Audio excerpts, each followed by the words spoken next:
Big focus through yesterday, a day after the Union Budget 2023 was presented. Fireworks are expected in the Parliament today. Remember, this was the last budget before the country goes into general elections next year. Both houses will today have a discussion on the motion of thanks to the President's address.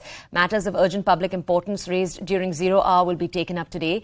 At around 10 a.m., opposition parties will be meeting at the Rajya Sabha LOP's office to chalk out their strategy for the ongoing session. Finance Minister Nirmala Sitharaman yesterday presented her fifth budget speech in Parliament. Sitharaman announced incentives and rebates in the new income tax regime, a steep hike in capital investment, and the biggest ever outlay in railways. Now, remember, the opposition has criticized this budget. They've said it's given nothing to the agrarian classes. My colleague Anand Narsimhan spoke to officials and ministers from across the government to understand their reaction. This is what Union Minister Piyush Goyal had to say. Take a look. There was a roadmap for Gati Shakti. Why we last met when you launched the entire logistics blueprint. In this budget, it just looks like you're taking great steps towards achieving that goal. Your assessment, let's start from there. Road, rail, and of course the ports.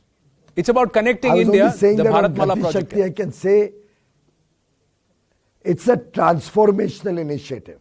The way Prime Minister Narendra Modi has conceptualized Gati Shakti, it's completely changed the way we plan our projects, the way we execute our projects, monitor our projects, and finally implement them successfully to serve the people.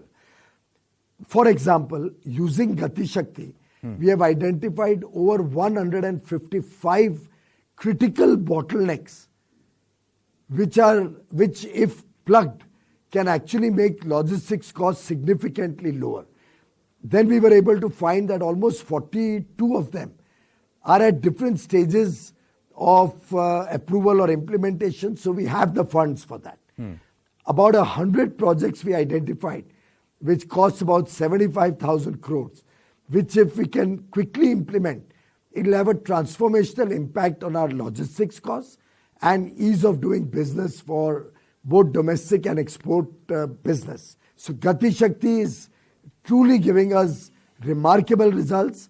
Project planning has become smarter, better, implementation is faster, and I'm sure in the years to come, every rupee spent on infrastructure will truly have a big impact on India's competitiveness and India's ability to keep our wheels of the economy moving better and faster.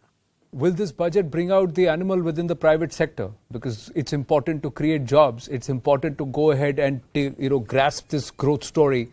We need the private sector to bring out the animal instinct in them.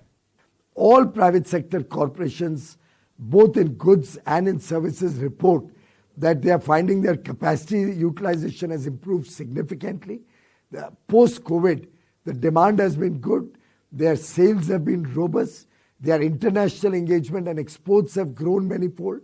And I am quite confident that with this budget, which has given a big boost to infra spending and capex spending, the private sector investments will also get a leg up. PLI has already been adequately funded in this budget. It has been approved in the past budgets for 1,97,000 crores in industry and 76,000 crores for semiconductor.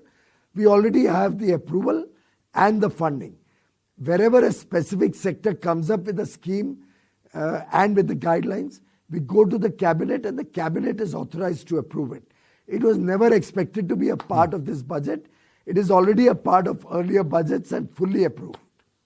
Final question, Piyush. Piyush. Hearing about announcements in the days to come. Piyush, final question. Opposition jibe is this government over-promises, under-delivers. Well, I would like to ask them whether we have delivered or not 3.5 crore approximately houses for the needy and deserving. I can keep listing out the many achievements. And this is a government that performs. It's an action-oriented government.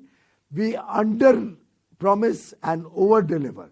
And I think that is the angst of the opposition.